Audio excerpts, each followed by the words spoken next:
Let us be attentive. When the time came for their purification according to the law of Moses, they brought him, Jesus, up to Jerusalem to present him to the Lord. As it is written in the law of the Lord, every firstborn male shall be designated as holy to the Lord. And they offered a sacrifice according to what was stated in the law of the Lord, a pair of turtle doves or 2 young pigeons. Now, there was a man in Jerusalem whose name was Simeon, and this man was righteous and devout, looking forward to the consolation of Israel, and the Holy Spirit rested on him. It had been revealed to him by the Holy Spirit that he would not see death before he had seen the Lord's Messiah. Guided by the Spirit, Simeon came into the temple, and when the parents brought in the child Jesus to do for him what was customary under the law, Simeon took him in his arms and praised God, saying, "Master, now you are dismissing your servant in peace according to your word. For my eyes have seen your salvation, which you have prepared in the presence of all peoples, a light for revelation to the Gentiles and for glory to your people Israel." And the child's father and mother were amazed at what was being said about him. Then Simeon blessed them and said to his mother Mary, "This child is destined for the falling and the rising of many in Israel, and to be a sign that will be opposed, so that the inner thoughts of many will be revealed, and a sword will pierce your own soul too."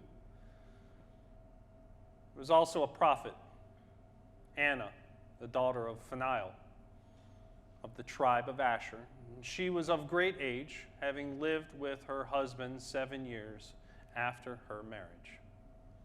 Then, as a widow to the age of 84, she never left the temple, but worshiped there with fasting and prayer night and day. At that moment she began to praise God and to speak about the child to all who were looking for the redemption of Jerusalem. When they had finished everything required by the law of the Lord, they returned to Galilee, to their own town of Nazareth. The child grew and became strong, filled with wisdom, and the favor of God was upon him. It's the word of God for us, the people of God, and we say, thanks be to God. I'm very well aware that my presence is in between you and hot food. So let's say this is a homily,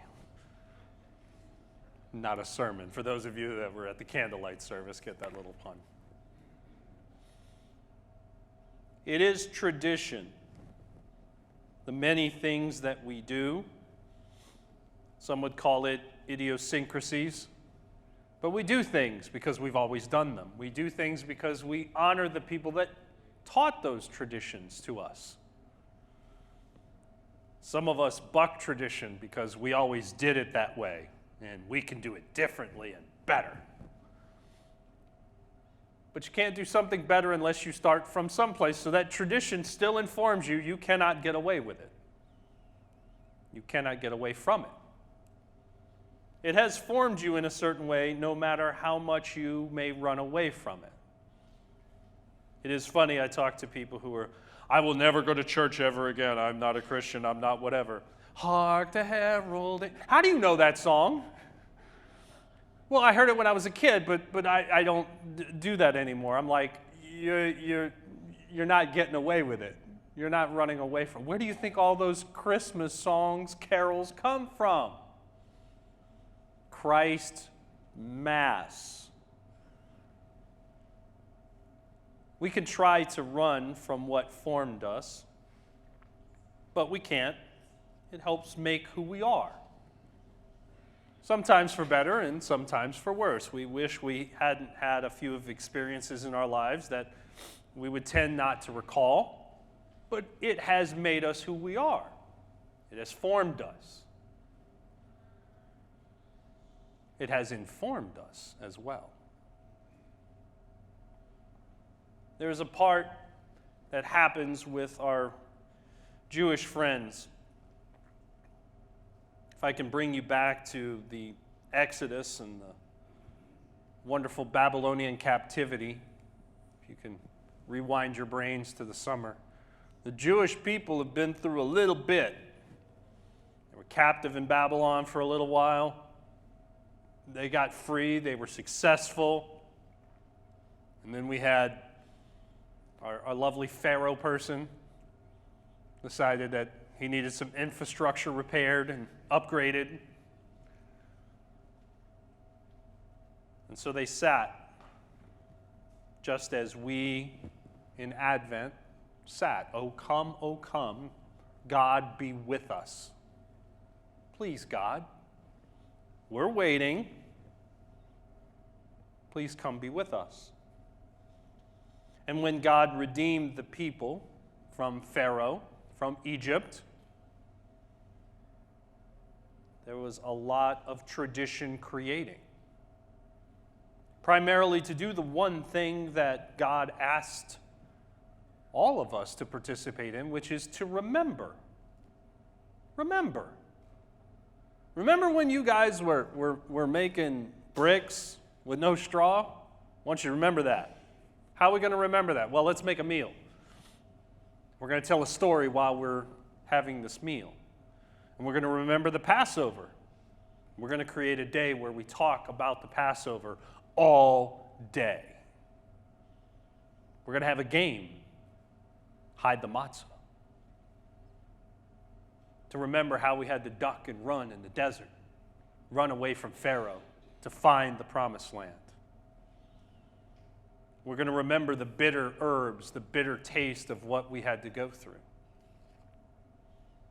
And so the presentation in the temple is yet another echo of this remembrance, the firstborn.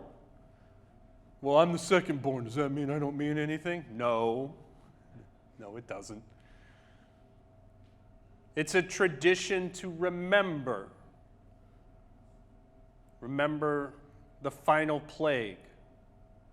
Remember Pharaoh's heart, how cold and stoned it was. All he had to do was let the people have a festival out in the desert, but no. Let my people go, Charlton Heston, you know that one? The deep voice.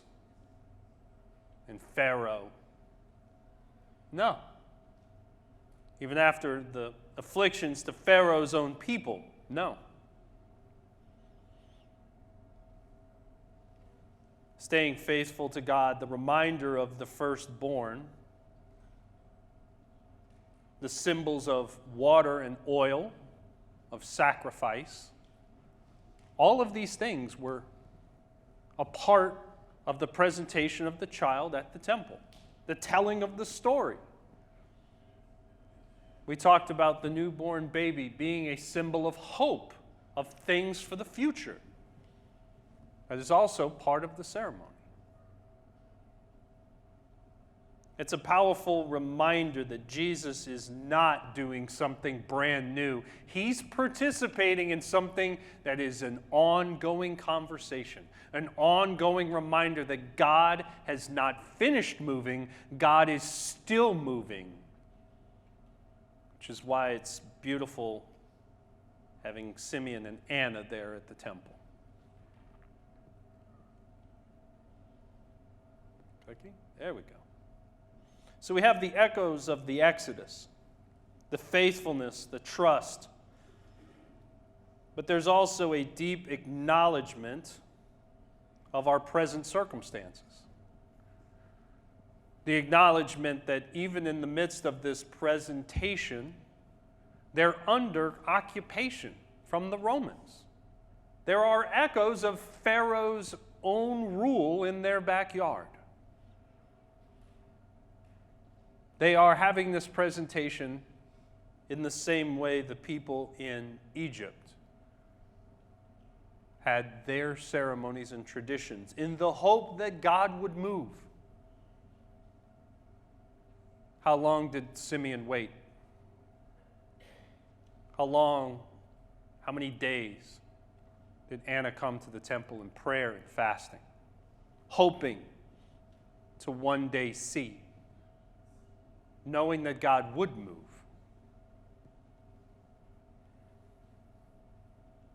Knowing that God does move. Clicky? Oh, there it goes. Now it wants to play. So we have a question of whether or not we are truly grateful, which is where I bring my children in, because there is nothing more cool than watching children open presents. And you know immediately whether or not they like it, right?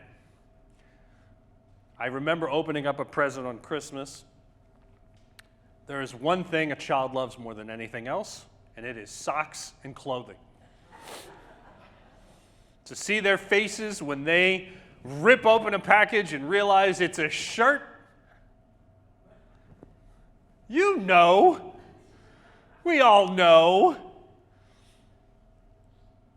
It's a completely different reaction when they rip open the unicorn sparkly thingy with 3 different braids and hair, or the train set. Get my kid a train set. Watch the face, right?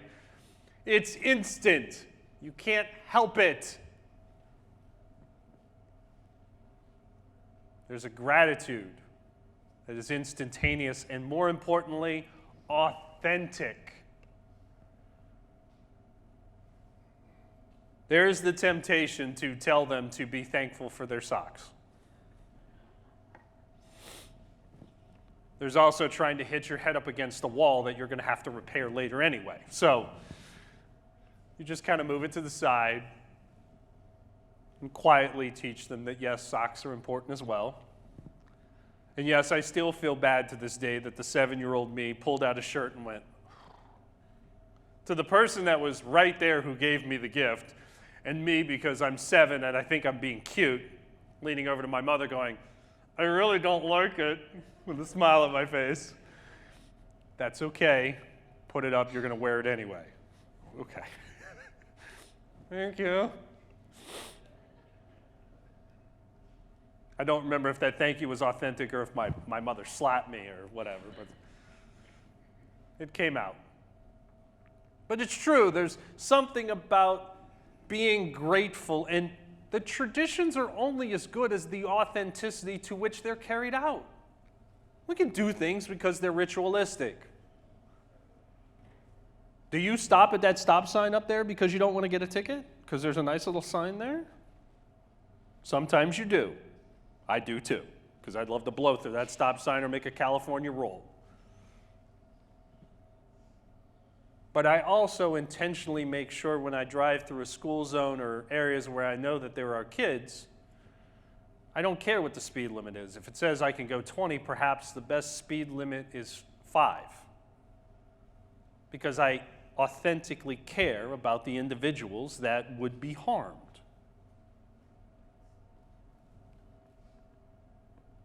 There is a generosity, there is gratitude, there is a certain different attitude that carry out the traditions and idiosyncrasies in our lives.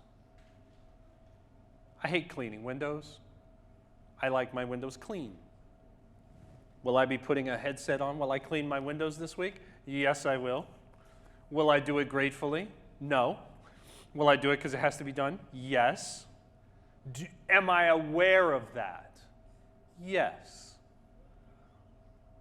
Will I be using that exercise to be grateful that I have a house to clean? The answer is yes. We all have things that we don't want to participate in. I can't imagine it to be super exciting for Joseph. Hey, Joseph, I need you to shut the shop down for like a month because we got to go down to Jerusalem and go do the thing. Woohoo! Excited, because I'll have 5 times as much work when I get back. I can imagine that's some part of the conversation. Just like getting children ready for church on Sunday morning is sometimes a bit of a task. But there is an acknowledgement of the deliverance that God has given us. The gratitude that we would demonstrate to show other people, to show ourselves, to show God. There is a contemporary Jewish practice that happens with the presentation. This has not been lost. We have a similar thing. We have presentations of children and/or infant baptisms. Yes, we do, to acknowledge what God has done, delivered. And during that baptism ceremony, hopefully we'll have a whole lot here soon, right? We're going to get so used to reading it.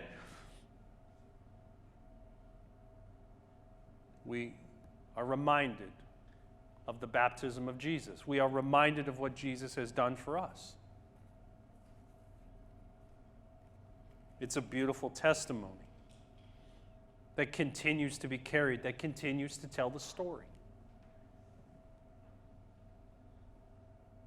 But it's hard to wait. It's hard to wait when you have 2-day free shipping, right? Or on Saturday when I have an idea for the center table decorations because I didn't like the other idea, I can go on Amazon and go, ooh, what gets delivered in less than 12 hours? Right? We love our instant gratification. Anybody try streaming a movie and then all of a sudden the stream stops and it hiccups and then you feel angry inside? Nobody else feels angry. Maybe it's just me, right? When you put the kids in front of a movie and then the movie has the little circle thing that spins, right? That never happens to anybody, just my house. And then you feel angry for no reason. Particular comedian, Louis C.K., has this bit about being on a plane. And a particular individual next to him starts to complain that the Wi-Fi is not working on a plane. I'll save you the 10-minute long rant, but it ends with, you're on a plane, flying 10,000 feet above the earth that you're not supposed to be doing. And you're complaining about internet connectivity that we didn't even have 25 years ago on a plane that's getting you to a destination faster than any time in the history of mankind. And you're going to sit here and complain. But that's the culture we've built. It's a culture that I have to recognize when I don't get my way as fast as I would like to get my way. To be reminded that that is a complete manufacture of my own making. I would love to be running down that hall on Tuesday morning to 75 children and not have a single space left. We will have to wait. And one at a time, one child at a time, we'll eventually fill the Learning Center up. I would love to have 200 people here on a Sunday morning. It'll come in time. I would love to be in mission every day of the week. It'll come in time. And that's the faithfulness of Simeon and Anna. It's just waiting on God's time. And yes, that is difficult. And yes, it's hard to be grateful in the midst of waiting. Because I want it now. Because I've been fed processed sugar when I was a child. I know what instant gratification tastes like. And it's hard to break yourself of that mode. Especially when part of the world wants to work this way, and God doesn't work when everybody else wants God to work. That's not how it works. But there's also a realization that I want to bring to your attention this particular theologian. His name is Origen, because I'm getting hungry and you are too. He was a mystic. He's one of my favorite theologians. He said the coming of Jesus into the temple and the recognition by Simeon and Anna is the revelation of Christ to the soul that is waiting for Christ. The entrance to the soul. We all know what sugar does to the wonderful world of the body. It feels good for about this much. And we know things that are worth something are usually things that are very difficult to achieve. And they're very hard to maintain. But they are worthwhile. And that in lies the biggest difference. There is something in our souls that cries out for a deeper truth. Is it easy to load up food boxes and bring them over to Westfed and be able to sometimes deal with the people standing in line? No, it's not. Is it easy to deal with all the parents who are going to come in crying and complaining because we've accounted for 99 out of 100 things, but there's that one thing that we didn't account for that they're not going to be happy about? No, that's not going to be easy. Is it easy to constantly go through the backyard project, figure out what's the best use? No, it's not. It's difficult. It's hard. It's easy to give up and quit. But there's a certain spirit, an entrance to the soul that cries out for not the easy answer. And that is the presentation of Christ in the temple. He's going to make people mad. He's going to open up people's hearts and minds to things that they don't want other people to know. This one will not have an easy life. And it'll be hard to the point that it'll pierce the soul of his mother. Don't you love Christianity? Signing up today? Yes. But it leads to a greater truth, a redemption, the good news. Something that only Christ can satisfy in the depths of our soul.